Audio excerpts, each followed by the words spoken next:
Grabe, ang mahal ng ginger, $27. Grown in Australia. Grabe, magkano kaya itong ganitong kalaki, no?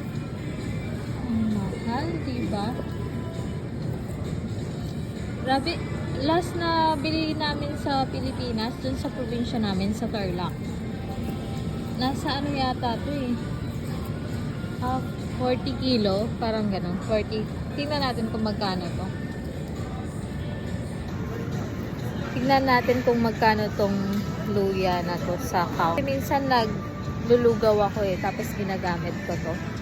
Tingnan natin kung magkano to sa counter. Yung ginger, $3.97 siya. So, halos 100 na yung equivalent niya.